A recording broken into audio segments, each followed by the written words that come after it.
அனைவருக்கும் வணக்கம். தமிழர் ஊடகத்தின் வாயிலாக அர்ஜுன். இன்னைக்கு நம்ம பார்க்க போற காணொலியின் தலைப்பு திராவிடம் எனும் சாத்தானின் சித்தாந்தம். சரி, என்ன தம்பி தப்புன்னு நீங்க திராவிடத்தை சாத்தானுக்கு ஒப்பிடுறீங்க அப்படின்றதுக்கு முன்னாடி, சாத்தான் அப்படின்னு ஒன்று இருந்துச்சு அப்படின்னா தெய்வம் அப்படின்னு ஒன்று இருக்கணும் இல்லையா? முதல்ல நாம் தெய்வத்தை பற்றி பேசுவோம், சரிங்களா? இந்த உலகத்தில் தெய்வம் அப்படின்றது இல்லை, அது கடவுளை கற்பித்தவன் காட்டு மிராண்டி அப்படின்னு ஒரு காட்டு மிராண்டி ஒன்று ஈவேரான்னு ஒரு காட்டு மிராண்டி சொல்லியிருக்காரு. ஆனால் உண்மையிலேயே கடவுள் இல்லைன்னு சொல்கிறவன் தான் ஒரு காட்டு மிராண்டி அப்படின்றது தான் என்னோட உணர்தல். அந்த உணர்தலை நான் உங்ககிட்ட பகிர்ந்துக்க போகிறேன். தெய்வம் அப்படின்னு ஒன்று இருக்குது அப்படின்றது நீங்கள் எல்லாரும் உணரணும். மிகவும் முக்கியமாக அது தமிழர்கள் உலகிற்கு கொடுத்த ஒரு அறிவு அப்படின்னு நான் தனிப்பட்ட முறையில் கருதுகிறேன். அதை பற்றி தான் விரிவாக இந்த காணொலியில் பேசவும் போகிறோம். சரி, முதல்ல எதனால் இறை என்பது ஒரு உணர்தல் அப்படின்றத நான் சொல்கிறேன் அப்படின்னு நான் சொல்லிடுறேன். அதாவது நிறைய பேர் என்கிட்ட கேட்பாங்க, தெய்வம் தான் இல்லையே, நம்மளால் பார்க்க முடியலையே, சிலையாக இருக்குது, கற்களாக இருக்குது, கல் சிலைகளாக இருக்குன்னு நம்மளால் பார்க்க முடியல அப்படின்னு சொல்லுவாங்க. நம்மளால் பார்க்க முடியல அப்படின்றதுனால அது இல்லை அப்படின்றது கிடையாது. ஏன்னா அதுக்கு நான் ஒரு சான்று ஒன்று தரேன். அதை தமிழர்களை வச்சாலே உங்களால் புரிஞ்சிக்க முடியும். ஏன்னா நம்ம நம்மளோட வாழ்வியலை அகம் புறம் அப்படின்னு நம்ம பிரிச்சிருக்கோம். ரொம்ப முக்கியமாக இப்போ உங்களுக்கு திருமணமாக இருக்கலாம், இல்லை குழந்தைகள் இருக்கலாம், இல்லை நீங்கள் காதலிக்கலாம், இல்லை உங்களுக்கு அம்மா அப்பா இருக்கலாம். இவங்க எல்லாருக்கிட்டையும் ஒன்று மட்டும் இருக்கும். அது என்னன்னா, உங்கள் அம்மா உங்கள் மேலே வச்சிருக்கிற அன்பு, சரிங்களா? உங்கள் அப்பா உங்கள் மேலே வச்சிருக்கிற அன்பு. ஒருவேளை உங்களுக்கு திருமணமாகி குழந்தைகள் இருந்துச்சுன்னா உங்கள் மனைவி மீது நீங்கள் வச்சிருக்கிற காதல், உங்கள் குழந்தைகள் மீது நீங்கள் வச்சிருக்கிற அன்பு, இது எல்லாமே உலகத்தில் இருக்குது.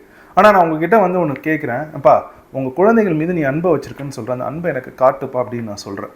உங்களால் காட்ட முடியல, ஆனால் அந்த அன்பை உங்கள் குழந்தைகளும் உணரும், நீங்களும் உணருவீங்க. அப்போ காட்ட முடியாத ஒன்று இருக்குது, ஆனால் அதை உணர முடியுது அப்படின்னு இருக்குன்னா அதை நீங்கள் ஏற்றுக்கிறீங்களா இல்லையா? என்னோட பதில் என்ன இருக்குன்னா, நீங்கள் எல்லாருமே ஏற்றுக்கிறீங்க அப்படின்றது தான் இல்லையா? அதே மாதிரி தான் தெய்வம் அப்படின்றதும். தெய்வம் அப்படின்றது ஒன்று இந்த உலகத்தில் இருக்குது. இந்த உலகத்தை படைத்து அனைத்து உயிர்களிடத்திலும் இருப்பது ஒன்றே ஒன்று என்ன அப்படின்னா, அனைத்து உயிர்களுக்கும் இருக்கிறது ஒன்றே ஒன்றுனா அது இறைவன், இல்லைன்னா அந்த தெய்வம் அப்படின்னு அந்த சக்தியை தான் நான் சொல்லுவேன். இதை எப்படி எடுத்துக்கிறது அப்படின்றதுக்கு நிறைய சித்தர் பாடல்கள் நான் படிச்சுக்கிட்டு இருக்கேன். அது படிச்சுக்கிட்டு இருக்கேன் அப்படின்றத விட உணர்ற அந்த பாடல்களை படித்து அப்படின்னு தான் நம்ம சொல்ல முடியும். இப்போ இதை எப்படி சொல்லலாம் அப்படின்னா, நான் உங்களுக்கு ரொம்ப சுலபமாக உங்களுக்கு இலகுவாக நான் விளக்குறேன் பாருங்கள். என்னிலே இருந்த ஒன்றை யான் அறிந்ததில்லையே, என்னிலே இருந்த ஒன்றை யான் அறிந்து கொண்ட பின், என்னிலே இருந்த ஒன்றை யாவர் காண வல்லரோ, என்னிலே இருந்திருந்து யான் உணர்ந்து கொண்டேனே அப்படின்றார். இது சிவவாக்கியர் பாடல், சித்த சிவவாக்கியர் பாடல். அவர் சொல்றாரு, என் உடம்புல என்னமோ இருந்துச்சு, அதை நான் உணரலை, நான் அதுக்கப்புறம் அதை உணர்ந்தேன். அதை யாவர் காண வல்லரோ அப்படின்றார். எல்லாரையும் பார்க்க முடியுதான்னு தெரியல, ஆனால் அது என் உடம்புல இருக்கு அப்படின்னு உணர்ந்து கொண்டேனே, நான் இருந்து உணர்ந்து கொண்டேனே அப்படின்றார். அந்த உணர்தல் அப்படின்னு அவர் சொல்கிறார்ல, அதுதான் தெய்வம் அப்படின்றது. இப்போ இதை நான் சொல்கிறது ரொம்ப குழப்பம், அதெல்லாம் நிறைய பேருக்கு இருக்கலாம். ஆனால் என்னோட வாழ்க்கையில் நான் தனிப்பட்ட முறையில் இதை உணர்ந்திருக்கேன். இதை நான் உங்ககிட்ட சொல்லணும்னு நான் விருப்பப்படுறேன். ஆனால் எனக்கு உணர்த்தியது அப்படின்றது ஒரு நூல். இப்போ நான் சமீபத்தில் அந்த நூலை பற்றி நான் எல்லாத்தையும் சொல்லியிருந்தேன். ஆனால் அந்த நூலுக்கு போகிறதுக்கு முன்னாடி நான் அதை பற்றி என் வாழ்க்கையில் என்ன நடந்துச்சு அப்படின்றப்ப, நான் ஒரு 8 வருடங்களாகவே ஒரு தேடல் என் உடம்புல இருந்துச்சு, என் மனதில் அந்த தேடல் இருந்துச்சு. ஒரு 35 வயது எனக்கு அப்போ, ஒரு 8 வருடங்களுக்கு முன்னாடி நான் தேட ஆரம்பித்தேன். என்ன தேட ஆரம்பிச்சேன்னா, நான் யார், எதுக்காக இந்த உலகத்துக்கு வந்திருக்கேன், இந்த பிரபஞ்சத்துக்கு நான் ஏன் வந்திருக்கேன் அப்படின்ற ஒரு தேடல் என் மனதில் எப்பயுமே இருந்துச்சு. அந்த தேடல் எனக்கு என்ன தோணுச்சு அப்படின்னா, சரி நான் என்ன தேடுறேன் அப்படின்னா, அறிவை தேடுறேன், நூல்களை தேடுறேன் அப்படின்னு நிறைய நூல்கள் தான் வாசிச்சுக்கிட்டு இருந்தேன். 2021 தேர்தலுக்கு வந்திருந்தப்போ கூட ஒரு பெட்டியில் நான் வச்சுட்டு சுற்றிக்கிட்டே இருந்தேன் தமிழ்நாட்டில். எங்கள் வீட்டில் எல்லாம் கிண்டல் பண்ணாங்க, என்னடா அதில் எதுவும் பணம் வச்சுருக்கேன், நகை வச்சுருக்கேன், நட்டு வச்சுருக்கேன். ஆனால் அந்த பெட்டி முழுக்க நூல்கள் தான் இருந்துச்சு. ஏன்னா என்னை பொறுத்த வரைக்கும் அதுதான் என்னோடய சொத்து அப்படின்னு நான் நினச்சேன். ஆனால் நான் அறிவை தேடவில்லை, ஞானத்தை தான் தேடுறேன் அப்படின்னு நான் நினச்சேன். அதை நான் ஒரு ஐயா ஒருத்தவங்க நம்ம சமய சொற்பொழிவாளர் இருக்காங்க, அவங்ககிட்ட பேசியிருந்த கூட சொன்னேன், ஐயா நான் ஞானத்தை தேடுறேன்னு நினைக்கிறேன், நீங்கள் உங்களுக்கு 50 வயதில் நீங்கள் அதெல்லாம் தேடுறீங்கன்னு நினச்சேன், நான் எனக்கு ஆனால் 35 வயதுலேயே இந்த தேடல் வந்துருச்சுங்க அப்படின்னு நான் சொன்னேன். ஆனால் நான் தேடினது வேறு ஒன்று அப்படின்றது எனக்கு புரிய ஆரம்பிச்சிச்சு. அது என்ன அப்படின்னா, அதற்கான விடை இந்த கையில் வச்சிருக்கல இந்த நூல் தான். இந்த நூல் தான் எனக்கு அந்த தேடலுக்கான விடையை கொடுத்துச்சு. இது பரமஹம்சர் யோகானந்தர் எழுதிய ஒரு யோகியின் சுயசரிதம். இந்த நூலை என் வாழ்க்கையை மாற்றிருச்சு அப்படின்னு நான் சொன்னேன்னா அது மிகையாகாது அப்படின்னு நான் நினைக்கிறேன். ஏன்னா நிறைய தேடல் இருந்துச்சு, நிறைய விஷயங்கள் எனக்கு புலப்படாமல் இருந்துச்சு. ஆனால் எனக்கான விடை, என் வாழ்க்கையில் நான் தேடுறதுக்கான விடை வந்து இந்த நூலில் எனக்கு கிடச்சிச்சு. இந்த நூல் வந்து ஒரு குறிப்பிட்ட சமூகத்திற்கோ இல்லை ஒரு குறிப்பிட்ட மதத்திற்கோ இல்லை ஒரு குறிப்பிட்ட நாட்டிற்குமே நான் நினைக்கல. ஏன்னா இந்த நூல் அப்படின்றது த ஆட்டோபயோகிராஃபி ஆஃப் ஏ யோகி 15 வருடங்களுக்கு முன்னாடி எனக்கு இந்த நூல் வந்துச்சு. நான் படிக்க முடியாதுன்னு சொல்லிட்டேன், ஏன்னா எனக்கு அந்த திராவிட சாத்தான் பிடிச்சிருந்துச்சு. ஆனால் இப்போ நான் இந்த நூலை படிக்கிறப்ப நான் என்ன உணர்றேன் அப்படின்னா, இது ஒரு குறிப்பிட்ட நாட்டிற்கான நூல் கூட கிடையாது. இது வந்து இந்தியாவிலேருந்து எழுதப்பட்ட ஒரு யோகியோட வரலாறு கூட கிடையாது. ஏன்னா அவர் இங்கே அமெரிக்காவில் வந்து கிட்டத்தட்ட 80 வருடங்களுக்கு முன்னாடி அமெரிக்காவில் வந்து இங்கு தெய்வம் அப்படின்னா என்ன அப்படின்றது எல்லாருக்கும் உணர்த்திய ஒரு மகானவர். அப்போ இந்த நூலில் இருந்து நிறைய தகவல்கள் எனக்கு விடையளிக்க ஆரம்பிச்சிச்சு. என் வாழ்க்கையில் நிறைய கேள்விகள் இருந்துச்சு. நான் ரொம்ப முக்கியமான அந்த கேட்ட கேள்வி ஒன்று இருக்குது இல்லையா? இந்த கேள்விக்கான விடை என்ன அப்படின்னா, நான் எதற்காக வந்தேன் அப்படின்றதுக்கான விடை இந்த நூல்லேயே இருக்குது. அது பக்கத்தில் கூட இல்லை. அதாவது நான் வந்து ஒரு பக்கமாக இருக்கும், பாகம் 1 பாகம் 2. இந்த நூலில் 2வது பக்கத்தில் இப்படி திறந்தோடனே அதுக்கு ஒரு சின்ன ஒரு இதில் அந்த இடத்துல இருக்குது. இதெல்லாம் எப்படி அர்ஜுன் நீ நம்புற? நீ வந்து ஆர்டிஃபிஷியல் இன்டெலிஜென்ஸ், செயற்கை நுண்ணறிவு பற்றி படிக்கிற, அமெரிக்காவில் இருக்க, மெட்டீரியலிஸ்டிக் வேர்ல்டில் இருக்குது அப்படின்றப்ப இதற்கான விடை நான் சொல்கிறதுக்கு சரியாக இருக்குன்னு நான் நம்புகிறேன். ஏன்னா நான் அமெரிக்காவில் இருந்தாலும் எந்த ஒரு இடத்துலையுமே நான் வந்து பப்புக்கு போகிறது, டிஸ்கோத்தே போகிறது, இது வரைக்கும் நான் லாஸ் வேகஸ் கூட போனதில்லை. 18 வருஷமாக நான் இங்கே இருக்கேன். சூதாட்ட அரங்கு எனக்கு வராது, அதெல்லாம் வரவே வராது. எனக்கே புரியாது ஏன் அதெல்லாம் வரல அப்படின்ட்டு. என்னை யாராச்சும் டிஸ்கோத்தே கிளப்ல எல்லாம் கொண்டு போய் விட்டுட்டாங்கன்னா எனக்கு வந்து ஏதோ ஒரு எரியிற குண்டத்தில் என்னை போட்ட மாதிரி இருக்கும். நான் சொல்லுவேன், டே இதெல்லாம் எனக்கு சரிப்பட்டே வராது, என்னை கூட்டு போய் அங்கே போய் விட்றீங்க. எனக்கு அதெல்லாம் புரிஞ்சிக்கவும் முடியல, ஏன் எனக்கு அதெல்லாம் ஒத்து வரல, ஏன் என்னால் அதெல்லாம் ஏற்றுக்கவே முடியல. இந்த ஊரில் இருக்க நல்ல விஷயங்களை நான் எடுத்துப்பேன். அமெரிக்காவில் நிறைய நல்ல விஷயங்கள் இருக்குது. நேரம் தவறாமை, குடிமை உரிமைகள், இந்த சிவிக் டியூட்டிஸ், அதெல்லாம் எனக்கு பிடிச்சிருக்கு. இந்த நாட்டின் கட்டமைப்பு எனக்கு பிடிச்சிருக்கு, இதெல்லாம் எனக்கு பிடிச்சிருக்கு. ஆனால் தேவையில்லாத விஷயங்கள், எனக்கு ஏற்றுக்கொள்ள முடியாத விஷயங்கள்னு சில இருக்குது, அது எனக்கு வரலை. இதெல்லாம் நான் வந்து யோசிச்சுக்கிட்டே இருந்தப்போ அதற்கான விடை வந்து இந்த நூலில் வருது. சரி, இப்போ இந்த நூலில் நான் இந்த நூலை பற்றி ரொம்ப பேச போகிறதில்ல. ஏன்னா இந்த நூலை நான் இன்னும் உள்வாங்கணும் அப்படின்னு நான் நினைக்கிறேன். இந்த யோகியின் சுயசரிதத்தை நான் வேகமாக படிச்சுக்கலாம் முடிக்கல. எடுத்துட்டு என்னால் கீழே வைக்க முடியாமல் படிச்சுக்கிட்டு இருந்தேன் நூலை. ஏன்னா எனக்கு வந்து இந்த நூல் வந்து என்னை ஒரு காந்த மாதிரி இழுத்துச்சுன்னா தான் சொன்னாலும். எனக்கு நிறைய கேள்விகள் இருந்துச்சு, எனக்கு அதுக்கு யாருமே பதில் தரலை. ஆனால் அந்த நூல் வந்து எனக்கு பதில் தந்துச்சு. அப்போ இந்த நூலை பற்றி நான் உங்ககிட்ட சொல்கிறதுக்கு முன்னாடி, இந்த நூலை இன்னொரு காணொலியில் எப்பயாச்சும் ஒரு கொஞ்ச நாள் நான் உணர்ந்ததுக்கப்புறம் நான் இதை பற்றி பேசுகிறேன். ஆனால் இந்த நூலில் இருந்த அந்த ஒரு தகவலை மட்டும் நான் சொல்லிவிட்டு அதற்கான என்ன காரணம் அப்படின்றதையும் நான் சொல்கிறேன். அப்போ தான் உங்களுக்கு புரியும். நான் தேடல, ஒரு தேடல் ஒன்று வச்சுருந்தேன். நான் என்ன எதுக்கு வந்தேன், என்ன பண்ணுறேன் இந்த உலகத்தில் அப்படின்னு. அந்த நூலில் 2வது பக்கத்தில் இருக்குது, அதை நான் படிக்கிறேன், நீங்கள் கேளுங்க. உடலை வருத்தி தவம் செய்பவர்களை விட யோகி சிறந்தவன். ஞான மார்க்கம் அல்லது கர்ம மார்க்கத்தை பின்பற்றுவர்களை விடவும் அவன் சிறந்தவன். எனவே ஓ அர்ஜுனா, நீ யோகி ஆகுக. இந்த நூலை எடுத்து படிக்கிறப்ப ஓ அர்ஜுனா நீ யோகி ஆகுக அப்படின்னு அதை படித்தோன்னே எனக்கு புரிஞ்சிருச்சு, இதற்கான விடை தான் அது, நான் தேடுறதுக்கான விடை அப்படி தான். ஏன்னா இந்த தமிழர் ஊடகம் இதெல்லாம் இருக்கிறதுக்கு முன்னாடி, நான் அர்ஜுன் அப்படின்னு உங்களுக்கு அடையாளம் ஆகிறதுக்கு முன்னாடி எனக்கு வந்து நான் வந்து ஒரு காணொலி ஒன்று உருவாக்கணும். முதல்ல நான் உருவாக்கின காணொலி அதான். யூடியூப்பில் என்னோட யூடியூப்பில் நான் அதை போடலை, ஏன்னா அது காப்புரிமை சிக்கல்னால நீக்கிட்டேன். ஆனால் இந்த தமிழர் ஊடகம் 2019 செப்டம்பரில் ஆரம்பிக்கிறதுக்கு முன்னாடியிலேருந்தே அந்த காணொலி வந்துச்சு. நான் அதை ஒரு 8 வருடங்கள் 9 வருடங்களுக்கு முன்னாடி 2016 வாக்குலேயே நான் அதை போட்டுட்டேன்னு நினைக்கிறேன். 16-17 வாக்குகளே. என்ன காணொலி அப்படின்னா, அது ஒரு சித்தர் பற்றிய காணொலி. யார் அப்படின்னா அகத்தியரை பற்றிய ஒரு காணொலி. அகத்தியரோட குறிப்புகளை எடுத்து அமெரிக்காவில் இருக்கிற ஒரு முனைவர் பட்டம் பெற்றவர் அவரும் ஒரு வரலாற்று பேராசிரியர் இருவரும் சேர்ந்து எப்படி மின்சாரம், எலக்ட்ரிசிட்டி தயாரிக்க முடியுமா, ஏன்னா அகத்தியரோட குறிப்புகளில் எலக்ட்ரிசிட்டிக்கான குறிப்புகள் இருக்குது அப்படின்னு அவங்க தயாரிக்கிறாங்க. துத்தநாகம் அதெல்லாம் பயன்படுத்தி தயாரிக்கிறாங்க, அவங்களால அதை தயாரிக்க முடியுது. அப்போ அவங்க ஒரு கேள்வி ஒன்று வைக்கிறாங்க, இந்த சித்தர்கள் அப்படின்றவங்க இவ்வளவு துல்லியமாக எலக்ட்ரிசிட்டினா வெஸ்டர்ன் சிவிலைசேஷனுக்கு என்னன்னே தெரியாதப்பயே இதை உருவாக்கி இப்படி தான் உருவாக்க முடியும்னு சொல்லியிருக்காங்க அப்படின்னா அவங்க சொன்ன எல்லாமே உண்மையாக தானே இருக்கணும், சித்தர்கள் சொல்லியது அப்படின்றதான் நான் உருவாக்கின அந்த அதை காணொலியாக பார்த்தேன் ஹிஸ்ட்ரி சேனலில். அதை நான் காணொலியை படத்தொகுப்பு பண்ணி நான் முதல்ல முகத்தை காமிச்சு பேசி அதை வந்து நான் வெளியிட்டேன். அப்போ வந்து யூடியூப் கிடையாது, நான் வந்து வாட்ஸ்அப்பில் வெளியிட்டேன். நீங்கள் இந்த QR கோடை ஸ்கேன் பண்ணிங்கன்னா வேறு யாரும் எடுத்து போட்டிருக்காங்க அந்த காணொலியை, அதில் நான் பேசினதை பார்க்க முடியும். அப்போ எனக்கு ஒரு கேள்வி வந்துச்சு, ஏன்னா நான் முதல் காணொலி சித்தர்களை பற்றி போடுறோமே அப்படின்னு. ஏன்னா எனக்கு சித்தர்கள் அவங்கள மாதிரி இருக்கணும், நம்ம எப்படி அதெல்லாம் எனக்கு தெரியல, ஆனால் அந்த மாதிரி இருந்துச்சு. அப்போ அந்த தேடல் இருந்துச்சு பாருங்கள். அந்த தேடலுக்கான விடையை தான் இந்த நூலில் முதல் பக்கத்திலே யோகானந்தன் வந்து எனக்கு கொடுக்குறாங்க. இப்போ உடனே சொல்ல, நீ பாஜகக்காரன், ஆர்எஸ்எஸ்காரன், நீ அங்கிட்டு போகிற. அது பாஜகவுக்கும் ஆர்எஸ்எஸ்க்கும் இந்த நூலுக்கும் தொடர்பே கிடையாது. மதம் கிடையாது இந்த நூலில், மொழி கிடையாது, இனம் கிடையாது, எதுவுமே கிடையாது.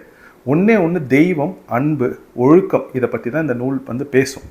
அப்போ இந்த நூலை நான் படிக்க படிக்க படிக்க படிக்க எனக்கான விடைகள் கிடைக்க ஆரம்பிக்குது.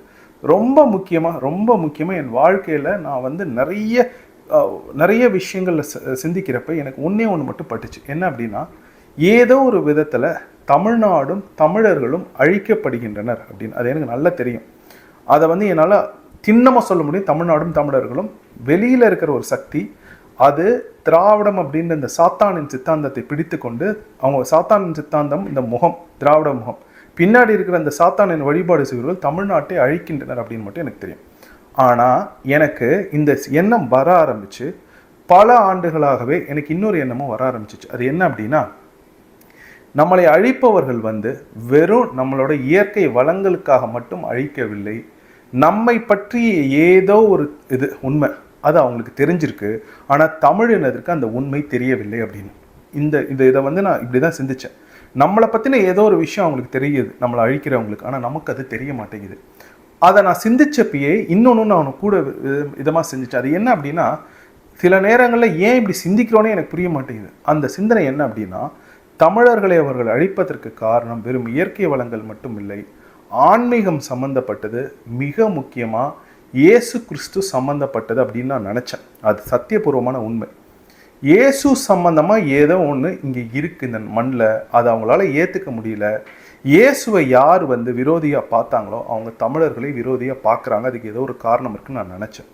அதற்கான விடையும் இந்த நூலில் எனக்கு கிடச்சிச்சு. உங்களுக்கு புரியுதா நான் சொல்கிறது? எனக்கு இது மாதிரி தான் சில இது தோணும். இது நான் உங்களுக்கு இன்னொன்று சான்று சொல்கிறேன், அப்போ உங்களுக்கு புரியும். 2014 என் தந்தை இறந்துட்டாங்க. நான் தமிழ்நாட்டுக்கு வரேன், சீமானான தேர்தலில் போட்டிடுறாங்க. வரப்போ அமெரிக்காலேருந்து வந்துட்டு சென்னை விமான நிலையத்துலேருந்து தஞ்சாவூருக்கு போயிட்டுருக்கேன். தஞ்சாவூருக்கு போகிறப்ப, திருச்சி வழியாக போகிறப்ப, அந்த ஆற்று மணலை ஒரு 10-20 தெரில, ஒரு 100 லாரி இருக்கும், ஆற்று மணலை அள்ளி எடுத்துகிட்டு போனாலும் ஈரம் சொட்ட. அதை பார்த்தப்ப என் உடம்புல ஒரு பதற்றம் வந்துருச்சு. எங்கள் அப்பா இறந்தது என் தனிப்பட்ட வாழ்க்கையில் இழப்பு, அது என் குடும்பத்திற்கான இழப்பு. ஆனால் இந்த ஆற்று மணல் இப்படி பண்ணுறது வந்து அடுத்த தலைமுறைக்கான இழப்பு அப்படின்னு மனசில் ஏதோ ஒன்று பதறுது. அப்படியே அந்த அந்த ஒரு என்னோட மரபணு வந்து துடிக்குது. அது என்னன்னு எனக்கு எப்படி சொல்கிறதுன்னு தெரில. 2016 இது நடந்துச்சு, மே மாதம். இது கிட்டத்தட்ட ஒரு 2 வருடங்கள் கழித்து 2018 அதற்கான காரணம் எனக்கு கிடச்சிச்சு. அந்த ஆற்று மணல் எவ்வளோ முக்கியம் அப்படின்னு ஒரு டேஞ்சூர் கெசட்டியரை, ஒரு ஆங்கிலேய வரலாற்று ஆசிரியர் சொன்னதை வச்சு நான் படிக்கிறப்ப தான் அந்த ஆற்று மணல் எவ்வளோ முக்கியம்னு வந்து எனக்கு தெரிஞ்சிச்சு. அப்போ ஒரு விஷயம் நடக்கிறப்ப எனக்கு மனசு பதறுது, அது ஏன் எனக்கு தெரியல, ஆனால் சில வருடங்கள் கழித்து அதற்கான காரணம் தெரியுது. அந்த மாதிரி தான் நான் நினச்சது, இயேசு கிறிஸ்து சம்மந்தப்பட்ட ஏதோ ஒன்று தமிழ்நாட்டில் இருக்குது, அதனால தான் அவங்க நம்ம நாட்டை இப்படி அழிக்கிறாங்க அப்படின்னு எனக்கு மனசில் பட்டுச்சு. அதற்கான விடை இந்த நூலில் கிடச்சிச்சு. இப்போ இந்த நூலை பற்றி நான் சொல்லிடுறேன். இந்த நூல் பற்றி நான் சொல்கிறதுக்கு முன்னாடி இன்னொருத்தவங்களையும் சொல்லணும். யாருன்னா, நான் வந்து இந்த தேடல் வச்சுக்கிட்டு இருந்தப்போ எனக்கு திருமந்திரம் வகுப்புகள் ஒரு ஐயா எடுக்கிறாங்க. அவங்களும் தமிழ் தேசியவாதி, என்னோட குரு அப்படின்னே சொல்லலாம் ஒரு விதத்தில். அவங்க மட்டும் ஒரே ஒரு விஷயத்தில் தெளிவாக என்கிட்ட எப்பயுமே சொல்லுவாங்க. அது என்னென்னா, அர்ஜுன், இந்த திருமந்திர பாடல்கள் எல்லாமே நாம் படிக்கிறது தெய்வத்தை நாம் எப்படி அடைய முடியும், இந்த உடல் இந்த மூச்சு காற்றை வச்சு அப்படின்னு அவங்க சொன்னாங்க. ஒவ்வொரு பாடலும் மற்றவங்க கிட்ட நான் படிச்சிருந்தேன்னா கூட அவங்க எல்லாம் சொல்லியிருப்பாங்க சிவன், விஷ்ணு, பிரம்மா அப்படின்லாம் சொல்லியிருப்பாங்க. நான் இந்த ஐயா மட்டும் ரொம்ப தெளிவாக என்கிட்ட சொன்னது என்ன அப்படின்னா, உடலில் இருக்கிற இந்த மூச்சு காற்று அப்படின்னாங்க. என்னால் நம்பவே முடியல. அதுதான் பரமஹம்சரும் சொல்கிறாங்க. இதில் இப்போ இந்த நூலை பற்றி நான் சொல்லணும் அப்படின்னா, என் வாழ்க்கையை புரட்டி போட்டுருச்சு இந்த நூல். ஏன்னா நான் என்ன தேடுறேன் அப்படின்னு எனக்கு ரொம்ப நல்லா தெரியுது. ஏன்னா எப்படி என் வாழ்க்கையை வந்து முன்னாடி கொண்டு போகணும் அப்படின்னு இந்த நூல் எனக்கு வந்து சொல்லுது. இதை ஏன் நான் சொல்கிறேன்னா, நான் சில மாதங்களுக்கு முன்னாடி இந்த காணொலிகள் எடுக்கிறப்ப நான் ஒரு இடத்துல சொல்லியிருந்தேன், எனக்கு பற்றே போயிடுச்சு அப்படின்னு நான் சொன்னேன். எனக்கு தெரியல ஏன் பற்று போயிடுச்சுன்னு. நான் தான் சொல்லலை, ஒரு சில காலகட்டத்துக்கு முன்னாடிலாம் ஒரு கட்சியிலலாம் சேர்கிறதுக்கு முன்னாடி இங்கே அமெரிக்காவில் இருந்தப்போ 10 காலணிகள்லாம் வச்சுருப்பேன். எனக்கு அதெல்லாம் ரொம்ப பிடிக்கும், காலணிகள் விதவிதமாக போடுறதெல்லாம். இப்போலாம் $5 போய் வால்மார்ட்டில் டிஷர்ட்டை வாங்கிட்டு வா, நான் போட்டுக்கிறேன் அப்படின்னு சொல்கிறேன். பற்று போயிடுச்சு. உடையிலேருந்து காசு பணம் நிறைய சேமிக்கணும் அப்படின்லாம் எனக்கு ஒரு காலத்தில் இருந்துச்சு, எனக்கு கஷ்டப்பட்ட காலத்தில். ஆனால் இப்போல்லாம் வந்து காசே வேண்டாம் அப்படின்னு ஒரு எண்ணம் வருது. ரொம்ப காசு வேண்டாம், எளிமையாக எப்படி வாழணும், நம்ம சம்பாதிக்கிறத விட எப்படி கம்மியாக செலவு பண்ணி எளிமையாக வாழணும் அப்படின்னு எனக்கு தோணுது. இதெல்லாம் ஏன் எனக்கு வந்துச்சு அப்படின்னு என்னால் புரிஞ்சிக்க முடியல. நான் இதை காணொலியிலே சொல்லியிருந்தேன் ஒரு இடத்துல, எனக்கு பற்றே போயிடுச்சுங்க, எனக்கு என்ன காரணம்னு தெரியலங்க அப்படின்னு நான் சொல்லியிருந்தேன். அதற்கான விடை இந்த நூலில் இருக்குது. என்ன அப்படின்னா, இந்த நூல் சொல்கிறது வந்து இந்த நூலில் பாபாஜியை பற்றி இருக்கும். நான் இதை என்ன சொல்கிறேன்னா, பாபாஜி இன்னும் உயிரோடு இருக்கார். அது நீங்கள் நம்புறீங்களா இல்லையான்னு எனக்கு அதை பற்றி கவலை கிடையாது. நான் நம்புகிறேன். அது பாபா படம் பார்த்தப்ப சில விஷயங்கள் மனதில் தோன்றுனது நடந்துச்சு. பாபா படம் பார்த்துக்கிட்டு இருக்கப்பே அது தோணுச்சு. அது எனக்கு தெரியும் தனிப்பட்ட முறையில். எனக்கு அப்போல்லாம் அதெல்லாம் புரியலை, எனக்கு ஒன்றுமே புரியலை. அதான் சொல்கிறேன், இந்த நூலில் தான் நிறைய விடைகள் எனக்கு கிடச்சிச்சு அப்படின்னு. அது வந்து ஏன் நடந்துச்சு அப்படின்றது அது பாபாவோட அருள் அப்படின்னு நான் நினைக்கிறேன், சத்தியமாக நினைக்கிறேன். ஜீசஸ் எங்கேந்திர வந்தார்? அவுட் ஆஃப் சிலபஸ்ங்க. ஜீசஸ் என் வாழ்க்கையில் அவுட் ஆஃப் சிலபஸ் ஜீசஸ். ஆனால் என் வாழ்க்கையில் வந்து நான் உன் கூட இருக்கேன் அப்படின்னு எனக்கு ஒரு அதிசயத்தை ஜீசஸ் காமிச்சிட்டு போனார். அதெல்லாம் நம்மளால் எங்கேருந்து வந்தாருன்ற அந்த தேடல் இருக்குல்ல, அது நான் கொஞ்ச நாளில் மறந்தே போயிட்டேன். நான் சொல்ல சாமிகிட்ட சண்டை போட்டு போயிட்டேன் அப்படின்னு. அதற்கான விட இந்த நூலில் எனக்கு கிடச்சிச்சு. நான் உங்களுக்கு ஒன்று சொல்கிறேன், இதை நீங்கள் நல்லா நுட்பமாக புரிஞ்சுங்க. விஞ்ஞானத்துக்கு எல்லைகள் உண்டு, மெய்ஞானத்துக்கு எல்லையே கிடையாது. நம்மை மீறிய ஒரு சக்தி இந்த உலகத்தில் நம்மை பார்த்து கொண்டே இருக்கின்றது. இதை மட்டும் நீங்கள் புரிஞ்சுக்கணும். நீங்கள் பண்ணுற அதான் சொல்கிறல, இந்த 50-60 வருஷம் தமிழ்நாட்டை அடிச்சிட்டாங்க. இதுக்கு நான் ஒரு காரணமும் சொல்கிறேன். இந்த நூலில் வந்து யுக்தேஸ்வர் அப்படின்னு பரமஹம்ச யோகானந்தரோட குரு, அவர் வந்து சின்ன வயசுலேருந்தே பரமஹம்ச யோகானந்தர் தன் வாழ்க்கையில் நடந்தது, என்னென்ன அதிசயங்கள் நடந்தது அப்படின்றதெல்லாம் எழுதியிருப்பாங்க. ரொம்ப அருமையான ஒரு நூல், ரொம்ப ரொம்ப அருமையான நூல். ரொம்ப மனசுக்கு நெருக்கமாயிடுச்சு இந்த நூல். இந்த நூலை வைக்கிறப்ப முடிச்சுட்டு என்னடா இன்னும் இல்லையே அப்படின்னு நினச்சிட்டு, த ஆன்சர் அப்படின்னு இவரை பற்றி ஒரு திரைப்படம் ஒன்று இருக்கும். வெள்ளைக்காரர் வந்து இந்த சாமி யோகானந்தரை பார்த்து இறைவனை தேடி அதுக்கான விடையை அவர் கண்டுபிடிக்கிறத பற்றி அதை கூட போய் நான் பார்க்க ஆரம்பிச்சிட்டேன். ஏன்னா அந்தளவுக்கு எனக்கு வந்து இந்த இது வந்துடுச்சு. அப்போ அதில் யுக்தேஸ்வர் கிரி வந்து ஒன்று சொல்லுவார். என்னென்னா, இந்த உலகம் தோன்றியது அப்படின்றத பைபிளில் எழுதியிருப்பாங்க. ஆனால் அது மெட்டஃபர், ஓமேயம். உண்மையான காரணம் என்ன அப்படின்னு இந்த உடலை வைத்து யுக்தேஸ்வர் கிரி சொல்லியிருப்பாங்க. ஸ்ரீ யுக்தேஸ்வர் கிரி சொன்னது தான் உண்மை. ஏன்னா இவங்க என்ன பண்ணிட்டாங்க அப்படின்னா, இயேசுக்கும் இந்த மண்ணுக்கும் ஏதோ ஒரு தொடர்பு இருக்குது. இயேசு அங்கே போய் அவர் சொன்னது எல்லாமே ஓமேயமத்தை வச்சு மெட்டஃபரை வச்சு சொல்லி சித்தர் மாதிரி சொன்னதை இவங்க எல்லாம் அப்படியே எடுத்து இயேசுவை இறைவனை வச்சுட்டாங்க. இயேசு எதற்காக சொன்னார்னா, மெய்ஞானம் பெறணும் அப்படின்னு சொன்னாங்க. இயேசு வந்து ஒரு 40 நாட்கள் தியானம் பண்ணி அந்த 12 பேரெல்லாம் தேர்ந்தெடுக்கிறாங்க. நீங்கள் பார்த்தீங்கன்னா இயேசு வந்து மலைகளுக்கு போய் தியானம் தான் பண்ணுறாங்க, தியானத்துக்கு தான் போகிறாங்க. அது ஜபம்னு சொல்கிறாங்க. அது தியானம், அது உடம்புல இருக்கிற அந்த இறைவனை தேடுறது. அப்போ இயேசு அங்கே போய் அதை பண்ணுறத இவங்க எல்லாமே தவறாக புரிஞ்சுக்கிட்டு, ஏன்னா வெஸ்டர்ன் சிவிலைசேஷனுக்கு காட் உடம்புல இருக்காருன்னே தெரியாதுல்ல. நீங்கள் யாருக்கு தெரியும்? இப்போ தான் புரிஞ்சுக்கிறானுங்க அவங்க, இடையே என்னமோ இருக்குடா இது அப்படின்னு. ஆனால் பல 1000 வருடங்களுக்கு முன்னாடியே உன் ஜோதி உன் உடம்பில் இருக்குதுன்னு சிவவாக்கியர் சொல்லிட்டார். திருமந்திரம் அப்படின்ற அந்த நூல் தொல்காப்பியர் காலத்தில் எழுதப்பட்ட ஒரு நூல். அதை நான் சொல்கிறேன் கேளுங்க. ஐந்திரம், தொல்காப்பியர் பாயிரத்தில் ஐந்திரம்னு ஒரு நூலை பற்றி குறிப்பிடுது. அந்த ஐந்திரம் அப்படின்ற அந்த நூல் வந்து மிகவும் பழமையான நூல். அப்போ அந்த நூல் தான் திருமந்திரமாக இருக்கணும். அந்த திருமந்திரத்தை இவங்க 3ஆம் நூற்றாண்டு 4ஆம் நூற்றாண்டு திரும்ப எடுத்து எழுதுகிறாங்க. அதனால இதோட காலத்தை வந்து நம்ம தப்பாக கணிக்கிறோம். ஆனால் உண்மையிலேயே திருமந்திரம் தொல்காப்பியம் அளவுக்கு மிகவும் பழமையான ஒரு நூல். ஏன்னா அது உயிர் தோற்றத்தை குறித்து பேசுகின்றது. இந்த உலகத்தில் உயிர் எப்படி தோன்றியது அப்படின்றத குறித்து தொல்காப்பியத்துக்கு காலத்தில் இருக்கிற ஐந்திரம் அப்படின்ற நூல் சொல்லுது. அதுதான் திருமந்திரம் அப்படின்னு. அப்போ உங்களுக்கு புரியுது. அப்போ இந்த நூலில் வந்து யுக்தேஸ்வர் கிரி சொல்கிற அந்த ஓமேயம்னா நம்ம நாட்டில் இருக்கிற அந்த சித்தாந்தம், இந்த உடல் தான் எல்லாமே அப்படின்னு. சரி அர்ஜுன், அப்போ இந்த நூலை பற்றி நான் ஏன் அதிகம் பேச மாட்டேன்னு நான் இப்போ சொல்கிறேன்னா, கொஞ்ச நாள் கழித்து நானே இந்த நூலை பற்றி பேசுவேன். ஆனால் எனக்கு என்னென்னா, இந்த நூலை கொண்டு வந்து எங்கள் வீட்டில் வச்சுருவாங்க. நான் வந்து 2வது வாட்டி வந்தப்பே நான் உடனே எடுத்து படிக்கலை. எனக்கு ரொம்ப என்னென்னா, இந்த அட்டைப்படையத்தில் இருக்கிற பரமஹம்ச யோகானந்தரோட ஒரு குறுகுறுப்பு ஒன்று இருக்கும். அது நூலை படித்ததுக்கப்புறம் அது இல்லை. ஆனால் அந்த நூல் எடுக்கிறதுக்கு முன்னாடி வரைக்கும் அவர் நம்மளையே பார்க்குற மாதிரி இருக்கும். எங்கள் வீட்டில் என்ன பண்ணுவாங்கன்னா, கொண்டு வந்து என் பக்கத்துலேயே வச்சுருவாங்க. நான் படிக்க மாட்டேங்கிறேன் அப்படின்ட்டு. எனக்கு அப்படியே என்னடா ஒரு மாதிரி இருக்கும், ஐயோ படிக்காமல் இருக்குமே. 2வது வாட்டி வந்துருச்சு, இதை படித்தே ஆகணுமே. கலிஃபோர்னியா போயிருந்தப்பையும் இது அவங்க படிச்சுக்கிட்டு இருந்தாங்க. ஆனால் அப்பையும் படிக்கலை.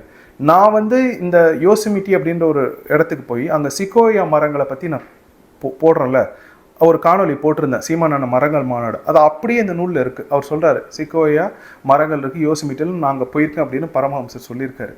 நிறைய விஷயங்கள் நான் என்ன, அதாவது இவர் என்ன பண்ணியிருக்காரோ அதை என்ன அறியாமல் நான் நிறைய இடங்களில் போய் பண்ணியிருக்கேன். எனக்கு அதெல்லாம் ரொம்ப வியப்பாக வேற இருக்குது. அப்போ அர்ஜுன், நீ உண்மையிலேயே தெய்வம்னு ஒன்று நம்புறியா அப்படின்றதுக்கு கேள்வி நான் உங்ககிட்ட உனக்கு சொல்கிறேன் பாருங்கள். நான் நம்புறது இருக்கட்டும், நீங்கள் நம்புறீங்களா அப்படின்னா, நீங்கள் நம்பணும் அப்படின்னு தான் நான் வேண்டுறேன். நீங்கள் எனக்காக ஒரே ஒரு உதவி மட்டும் பண்ணுங்கள். உண்மையிலே நீங்கள் தெய்வம் இருக்குது இல்லை அப்படின்றத நம்ம கண்டுபிடிச்சிடும், சரிங்களா? ஒரு 10 நாட்கள் இந்த காணொலியை பார்த்து முடிச்சுட்டு ஒரு 10 நாட்கள் நான் சொல்கிறத கேளுங்க. தினமும் ஏதோ ஒரு விதமான உடற்பயிற்சி, ஒன்று ஓடுங்க, இல்லை கராத்தே தெரிஞ்சால் கராத்தே பண்ணுங்கள், டேக்வாண்டோ தெரிஞ்சால் டேக்வாண்டோ பண்ணுங்கள், இல்லை நீங்கள் உடல் பயிற்சி ஏதாச்சும் வெயிட்ஸ் தூக்குவீங்கன்னா வெயிட்ஸ் தூக்குங்க, எடை தூக்குறதுனாலும் தூக்குங்க. ஆனால் ஏதோ ஒரு விதத்தில் நீங்கள் உடற்பயிற்சி பண்ணுங்கள். உடற்பயிற்சி பண்ணிவிட்டு காலையில் ஏந்திரிச்சு உடற்பயிற்சி பண்ணிவிட்டு உட்காந்து இந்த உயிர் காற்று, ஆக்சிஜன் நம்ம உடம்புலேருந்து கண்ணை மூடிட்டு போகிறதையும் வரதையும் மட்டும் கவனியுங்க. நான் சொல்கிறது ரொம்ப சுலபமாக இருக்கிற மாதிரி இருக்கும், ஆனால் ரொம்ப கடினம். ஏன்னா நம்மளோட மனம் குதித்து கொண்டே இருக்கும் எல்லா இடங்களுக்கும். ஒரு 10-15 நிமிடங்கள் ஆரம்பிங்க. காலையில் ஒரு கால் மணி நேரம், இரவு ஒரு 20-25 நிமிடங்கள். இந்த மாதிரி நீங்கள் ஒரு 10 நாள் பண்ணுங்கள். 10 நாள் பண்ணிவிட்டு என்கிட்ட சொல்லுங்கள், நான் தெய்வத்தை உணரலை அப்படின்னு. உங்களால் உணராமல் இருக்க முடியாது. ஏன் தெரியுமா? ஔவையார், விநாயகர் அகவலை எழுதிய ஔவையார் பாடல்களாக இருக்கட்டும், சித்தர் பாடல்களாக இருக்கட்டும், திருமந்திர பாடல்களாக இருக்கட்டும், இது எல்லாத்துக்கும் காமன் பேட்டர்ன் ஒன்று இருக்குது. ஏன் சமஸ்கிருதத்துக்கும் தமிழுக்கும் எவ்வளோ சண்டை நடக்குது? சமஸ்கிருதமும் தமிழும் ஒரே ஒரு இடத்துல ஒத்து போகுது. அது என்ன தெரியுமா? இந்த உடலில் இருப்பது இறைவன் அப்படின்றது. இதை நீங்கள் நல்லா புரிஞ்சுக்கணும்.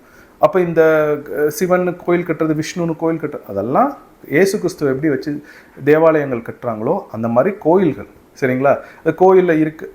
நீங்கள் உடம்புல தெய்வம் இருக்கா, அதை நீங்கள் உணர்றீங்களா அப்படின்றத பாருங்கள். ஆனால் இதை நீங்கள் பண்ணுறப்ப நான் உங்களுக்கு ஒன்றே ஒன்று சொல்லிடுறேன், பொய் சொல்லக்கூடாது, உண்மை நேர்மை இருக்கணும், ஏமாற்றக்கூடாது யாரையும். திராவிடர்கள்லாம் தயவு செஞ்சு பண்ணாதீங்க. சாத்தான் தான் வரும், உங்ககிட்ட தெய்வம் வராது. ஏன்னா நீங்கள் திருட்டு பயிலுங்க, அதனால் உங்ககிட்ட தெய்வம் வராது. அதே மாதிரி எது பண்ணாலுமே அதில் ஒரு உண்மை நேர்மையை வச்சுட்டு பண்ணிங்கன்னா உங்களால் தெய்வம் இருக்குது அப்படின்றத உணர முடியும். இப்போ உங்களுக்கு சரி, எனக்கு பரமஹம்ச யோகானந்தர் பிடிக்கல, அவர் காவி உடைய போட்டிருக்காரு அப்படி இப்படின்னு நீங்கள் சொன்னீங்கன்னா கூட, வள்ளலார் இதை நிரூபித்து காமிச்சார். வள்ளலாருக்கு இறப்பு பிறப்பு கிடையாது, சரிங்களா? இயேசு கிறிஸ்துவுக்கு பிறப்பு இறப்பு கிடையாது. பாபாஜி பிறப்பு இறப்பு கிடையாது. யுக்தேஸ்வருக்கு கிடையாது. பரமஹம்ச யோகானந்தர் கிடையாது. லாகிரி மகாசயர் கிடையாது. இந்த மாதிரி எண்ணற்ற மக்கள், இந்த தெய்வத்தை உணர்ந்தவர்கள், அவர்கள் அந்த சித்தர் நிலையை அடைந்தவர்கள், யோகிகளுக்கு இந்த மாதிரி ஒரு பிறப்பு இறப்பு கிடையாது. அவங்க நம்ம கூட தான் இருப்பாங்க. இதை நீங்கள் உணர்ந்துருங்க. இதை உலகிற்கு முதல்ல சொன்னது தமிழர்கள். இதில் எனக்கு மாற்று கருத்தே கிடையாது. அவங்க சொல்லுவாங்க அது வட இந்திய, அதெல்லாம் கிடையாது. இது தமிழ்நாட்டிலேருந்து தான் போச்சு. அதுக்கு நான் தான் சொல்லலாம், தொல்காப்பியம் எழுதப்பட்டப்ப ஐந்திரம் எழுதப்பட்டிருக்கணும். அந்த ஐந்திரமில் இருக்கிற தகவல்கள் தான் இது எல்லாமே. நான் இதை எனக்கு என்ன வருத்தம் அப்படின்னா, இப்போ நான் எல்லாத்துக்கும் இந்த ஆற்று மணல் எவ்வளோ முக்கியம்னு என்னால் சான்றுகள் தர முடியும். ஆனால் இயேசுவுக்கும் இந்த மண்ணுக்குமான அந்த தொடர்பை என்னால் சான்றுகளோடு தர முடியும். ஆனால் எனக்கு ஒன்று தெரியும், என்னென்னா தமிழ்நாட்டிற்கும் அங்கே இருக்கிற அந்த ஈஜிப்டில் அந்த ஃபாரோஸ்க்கும் நிறைய தொடர்புகள் இருந்திருக்கு. 2000 வருஷத்துக்கு முன்னாடியே ஏகப்பட்டது இருந்துச்சு. இதை நான் எப்படி தேட ஆரம்பித்தேன் அப்படின்னா, தஞ்சை பெரிய கோயிலும் எகிப்தில் இருக்க இந்த பிரமிடுகளும் இருக்கின்ற அந்த இது, அதே மாதிரி தென் அமெரிக்காலையும் அந்த மாதிரி இருந்தப்போ தான் இதை தேட ஆரம்பிச்சது. அதுதான் நம்மளை ஒரு இடத்துக்கு கொண்டு போய் விட்டுச்சு. அப்போ உங்களுக்கு தெரியுது, இந்த 10 நாட்கள் நீங்கள் பண்ணிவிட்டு என் காணொலியில் நீங்கள் சொல்லணும், நான் உணரலை, பரவாயில்ல நீங்கள் உணரலைன்னா நான் உங்களை ஒன்றும் சொல்ல போகிறது. ஆனால் இந்த 10 நாட்களும் மது அருந்தாதீங்க. கறிலாம் சாப்பிடுங்க, அதெல்லாம் ஒன்றும் பிரச்சனை இல்லை. என்னாலையுமே கறி சாப்பிடாமல் இருக்க முடியாது. ஏன்னா நான் உடற்பயிற்சி செஞ்சுறேன். காலையில் எழுந்திரிச்சு உடற்பயிற்சி செஞ்சுட்டு இதை செஞ்சால் நல்லா தெரியும். இரவு தூங்க போகிறதுக்கு முன்னாடி இந்த மூச்சை நம்ம அப்படியே கவனிக்கிறப்ப அது இன்னும் அதிகமாக தெரியும். ஏன்னா உடலில் இருக்கிற ஒவ்வொரு அணுக்களும் ஏந்திரிச்ச மாதிரி இருக்கும். இல்லை, இரவில் நிறைய வேலைகள் செஞ்சுட்டு காலையிலேருந்து வேலை செய்கிறப்போ உடல் அணுக்கள் எல்லாம் ஏந்திரிச்சு நிற்கிது. நம்ம மகிழுந்தை எங்கள் அமெரிக்காவில் சொல்லுவாங்க, மகிழுந்தை நீங்கள் உடனே திறந்து ஆன் பண்ணி எடுத்துகிட்டு போகாதீங்க. ஒரு 5 நிமிடங்கள் ஓட விடுங்க, நின்ன இடத்துலேயே அது ஓடும். அதுக்கப்புறம் அதை எடுங்க, எந்த சிக்கலும் வராது. அந்த மாதிரி தான் இந்த உடலுக்கு அந்த மாதிரி தேவை ஒன்று இருக்குது. இந்த உடலை எழுப்பி விட்டு, அணுக்களெல்லாம் நல்லா எழுப்பி விட்டதுக்கப்புறம் தான் இந்த மூச்சை கவனிக்க ஆரம்பிக்கும், நம்மளால் அதை உணர முடியும். அப்போ உங்களுக்கு தெரியுது, தெய்வம் அப்படின்னு ஒன்று இருக்குது. அதை நான் உணர்றேன், நல்லாவே உணர்றேன். அது நான் உங்கள்கிட்ட முன்னாடியே சொன்னதான். எனக்கு ரொம்ப ரொம்ப ரொம்ப இப்போ பயமாக இருக்குது. ஏன்னா நம்மளை சுற்றி 24 மணி நேரம் 7 நாட்களும் யாரோ நம்மளை பார்த்துக்கிட்டே இருக்கிற மாதிரி. இப்போ இதுக்கு மிக முக்கியமான காரணம் என்ன தெரியுமா? தமிழர்கள் எழுதிய ஒரு குறள் நான் உங்களுக்கு சொல்கிறேன்.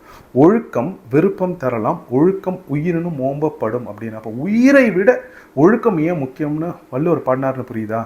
ஏன்னா நீங்கள் அந்த தெய்வத்தை உணர வேண்டும் என்றால் ஒழுக்கம் உங்களுக்கு ரொம்ப ரொம்ப முக்கியம். தெய்வம் தாங்க நம்மளை வழி நடத்துறதுன்றதை நீங்கள் மறந்துடாதீங்க. எனக்கு தெரியும், என்னால் அதை உணர முடியுது. அதனால தான் நான் உங்கள்கிட்ட அதை சொல்கிறேன். அப்போ தெய்வம் அப்படின்ற ஒன்று இருக்குது. இப்போ தெய்வம் அப்படின்ற ஒன்று இருக்குன்னா சாத்தான் அப்படின்ற ஒன்று இருக்குது. அந்த சாத்தான்கள் தமிழ்நாட்டில் வேறு யாரும் கிடையாது, திராவிட சாத்தான்கள் தான். இதை நான் ஏன் சொல்கிறேன் அப்படின்னா, அதாவது உலகத்தில் ஒரு மொழி இருக்குது.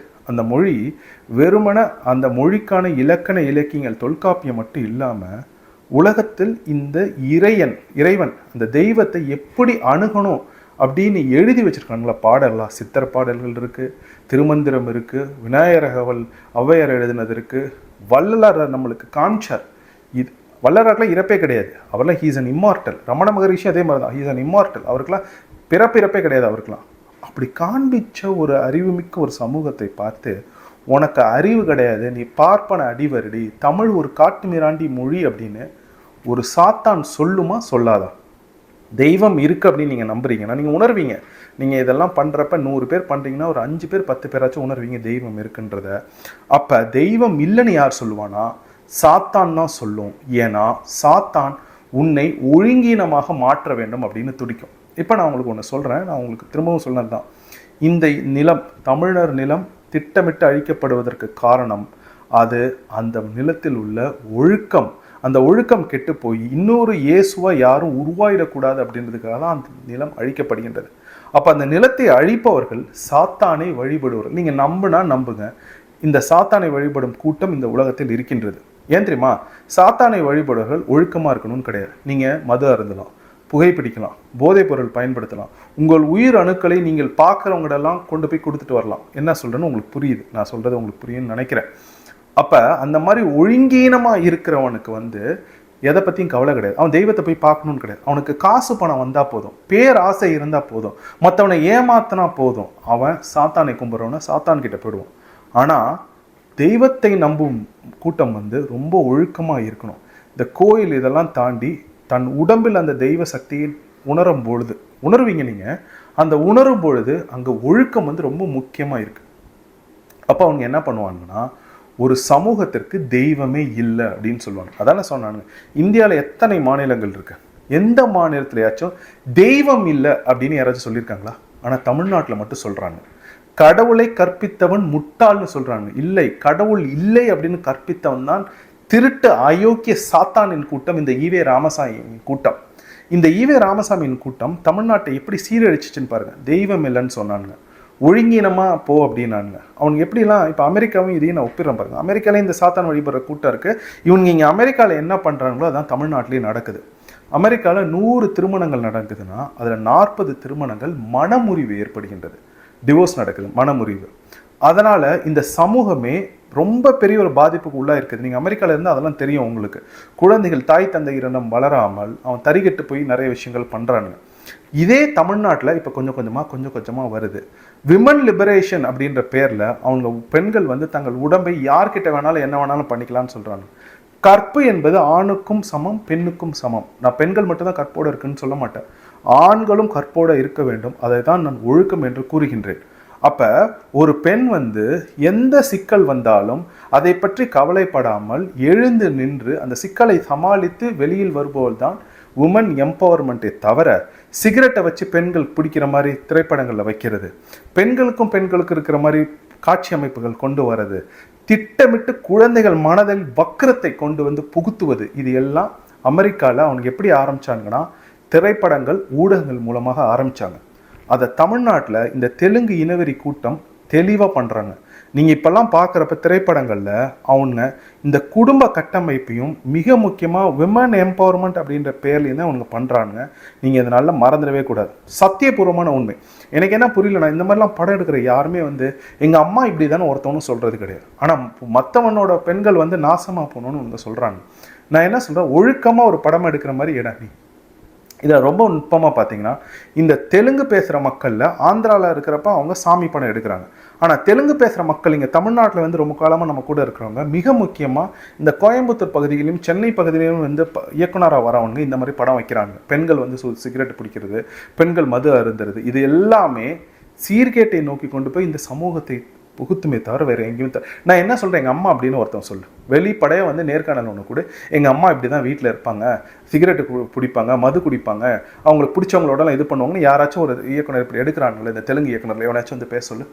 நான் தான் பார்த்துக்கிட்டு இருக்கேன்ப்பா, நான் அந்த படங்கள்லாம் பார்க்குறது நிப்பாட்டிட்டேன். ஆனால் சில காட்சிகள் பார்க்குறப்பே தெரியுது, இங்கே அமெரிக்காவில் எப்படி இவனுக்கு கொண்டு வந்து கேடு வச்சானுங்களோ, இந்த சமூகத்தை சீர்குலைத்தார்களோ அதே மாதிரி இங்கேயும் வச்சாங்க.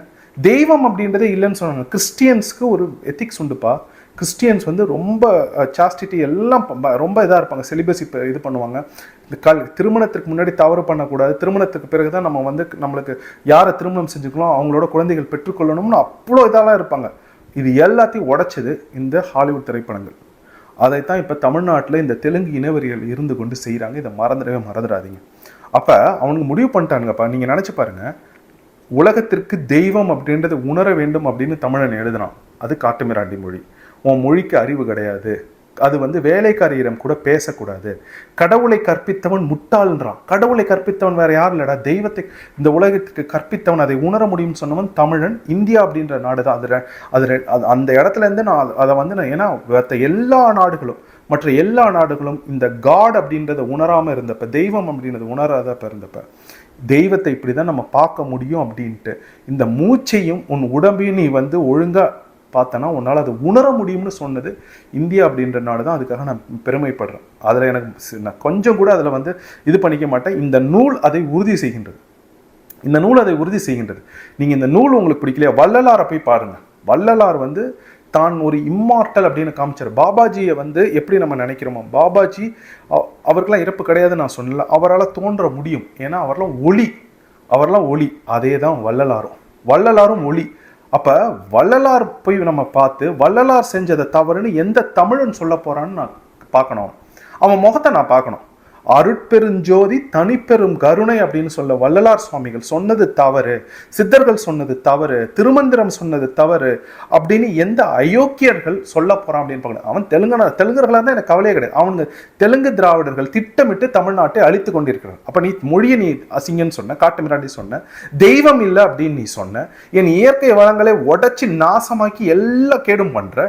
சின்ன திரை பெரிய திரை எல்லா இடங்களிலும் இந்த ஆந்திராலேருந்து வந்து கோயம்புத்தூர்ல இருக்கணும், சென்னையில் இருக்கணும், இயக்குனராக வந்து உன் தெலுங்கு இனவரையை காமிக்கிறதுக்காக நடிகை எல்லா கதாபாத்திரமும் மாற்று மொழியினரை போட்டு தமிழ் இனத்தை, தமிழ் திரையுலகத்தை நாசமாக்கிட்டீங்க. அதையும் நாங்கள் பொறுமையாக பார்த்துக்கிட்டு இருக்கோம்.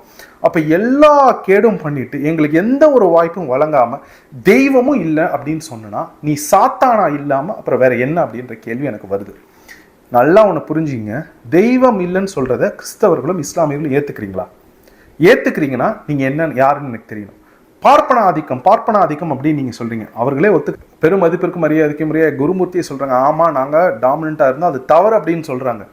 அப்போ தவறு செய்பவர்களை இவங்க இப்படி தவறு செஞ்சாங்கன்னு சொல்கிறத விட்டுட்டு தெய்வமே இல்லை அப்படின்னு நம்மால் உணரக்கூடிய, நம்மை ஒழுங்குபடுத்தக்கூடிய, நம்மை ஒழுக்கமாக வைத்திருக்கக்கூடிய ஒரு சக்தியை எப்படி நீங்கள் இல்லைன்னு சொன்னீங்க? அப்போ பார்த்துக்கோ, அது சாத்தானின் வேலை. நான் திரும்ப ஒன்று சொல்கிறேன், இந்த நாடு திரும்பும், இந்த நாடு வந்து தமிழ்நாடு வந்து திருந்தும். அது எப்போ திருந்தும்? இந்த இறையருள் பெற்ற ஒரு மனிதன் நம்மளுக்காக போராடிக்கிட்டு இருக்காரு. அது வேற யாரும் இல்லை, எங்கள் அண்ணன் சீமான் கிட்ட நான் அந்த கேள்வி வச்சேன். அண்ணன் நீங்கள் அதை உணர்றீங்களா அப்படின்னு நான் கேட்டேன். அண்ணன் பதில் சொல்லலை. தம்பிக்கு நல்லா தான் இருந்தான், தம்பி என்னமோ ஆயிடுச்சோன்னு அண்ணன் நினச்சிருவாங்களேன்னு எனக்கு ஒரு பயம் வேற. ஆனால் நான் சொல்கிறேன், சீமான் அண்ணன் இறையருள் பெற்ற மனிதர். இல்லைனா 1% இவ்வளவு இந்த சாத்தான்கள் பண்ணுற வேலையெல்லாம் தாண்டி 8% வந்து இன்னைக்கு 2026 தேர்தலில் திமுக பயந்துகிட்டு இருக்கானுங்க. சீமான் அண்ணன் என்ன பண்ண போகிறாங்க அப்படின்னு நான் உங்களுக்கு சொல்கிறேன். சீமான் அண்ணன் என்ன பண்ண போகிறாங்க இந்த தேர்தல் அப்படின்னு ரொம்ப பயத்தில் திமுக இருக்கு. இதுதான் உண்மை. அப்போ 2026 தேர்தலில் நம்ம மிகப்பெரிய ஒரு தாக்கத்தை ஏற்படுத்துவோம் அப்படின்னு அவங்களுக்கு தெரியும். அது இறையருள் பெற்ற மனிதர் சீமான் அண்ணனால தான் முடியும். அண்ணனை கெட்டியாக பிடிச்சிங்க, விட்டுறாதீங்க. அவங்க சரியான இலக்கில் இந்த தமிழ்நாட்டையும் தமிழ் சமூகத்தையும் அடுத்த தலைமுறையினருக்கு ஒழுக்கத்தை கற்றுக் கொடுக்க வேண்டும். அடுத்த தலைமுறைக்கு நல்ல வாழ்வியலை கற்றுக் கொடுக்க முடியும். அடுத்த தலைமுறையினருக்கு தெய்வத்தை கற்றுக் கொடுக்க வேண்டும். இதை மறந்துடாதீங்க.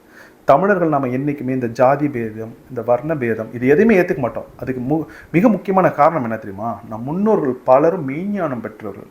இந்த மெய்ஞானத்தை பெற்ற யாருமே ஜாதி பேதத்தை ஏற்றுக்க மாட்டாங்க, வர்ண பேதத்தை ஏற்றுக்க மாட்டாங்க. எல்லா உயிர்களும் ஒன்று தான் அப்படின்னு நம்ம அடிக்கடி சொல்கிறோம்ல, அதுக்கு மிக முக்கியமான காரணம் மெய்ஞானம். அதைத்தான் பரமஹம்ச யோகானந்தர் இந்த நூலில் எழுதியிருப்பார். அவர் வந்து அமெரிக்கா அவருக்கு ஆங்கிலமே பேச தெரியாது. அவர் அமெரிக்கா வந்து இங்கு ஒரு ஆசிரமம் அமைச்சு அந்த இடத்துல மக்களுக்கு தெய்வத்தை எப்படி உணர்றது அப்படின்றத ஒரு கிரியா யோகா அப்படின்றத சொல்லி கொடுத்துருக்காருன்னா எப்பேற்பட்ட ஒரு மனுஷன் பாரு இவர். எனக்கு ஒரு வருத்தம் உண்டு, இந்த மாதிரி நம்ம வள்ளலாரை வெளிநாட்டுகளுக்கெல்லாம் கொண்டு வரல அப்படின்னு. ஆனால் அதே சமயம் எனக்கு பரமஹம்ச யோகானந்தர் நிறைய வழி காட்டியிருக்காரு. அவர் வந்து என் வாழ்க்கையில் மாற்றி அமைச்ச ஒரு இது. ஏன்னா நான் இப்போ உணர்றேன் பாரு ஒரு விதை, அதுக்கு மிக முக்கியமான காரணம் இவரும் ஐயாவும் ஒருத்தவங்க, சாமியும் ஒருத்தவங்க. நான் தான் சொன்னல, அண்ணன் சீமான் மட்டும் முதல்வர் ஆகட்டும். நான் வந்தோடனே எனக்கு பெரிய ஆசையெல்லாம் ஒன்றும் கிடையாது. முதல்ல வடலூருக்கு போகணும், வள்ளலாரை போய் பார்க்கணும். அடுத்தது பொதிகை மலைக்கு போகணும். 3வது சதுரகிரி மலைக்கு போகணும், அங்கே நிறைய சித்தர்கள் இருப்பாங்க. நான் தான் சொல்கிறேன், சித்தர்களை எனக்கு பிடிச்சி, எனக்கு அதுதான் என் வாழ்க்கை அப்படின்னு தோணுது. 4வது இமயமலைக்கு போகணும், பாபாஜி இமயமலையில் பார்க்கணும் அப்படின்னு நான் நினைக்கிறேன். இதெல்லாம் நடக்குமா எனக்கு தெரியல, ஆனால் இது ஒரு வாய்ப்பு கிடைக்கும் அப்படின்னு நான் நம்பிக்கையோடு இந்த காணொலியை முடிக்கிறேன். அப்போ வாழ்க்கையில் உருப்படணும், தமிழ்நாட்டை காப்பாற்றணும், அடுத்த தலைமுறையினர் நல்லா இருக்கணும் அப்படின்னா இந்த திராவிட சாத்தான்களை அடித்து ஒழிக்க வேண்டும் அப்படின்றத மட்டும் நீங்கள் மனதில் ஏற்றிக்கொள்ளுங்கள். மிக்க நன்றி.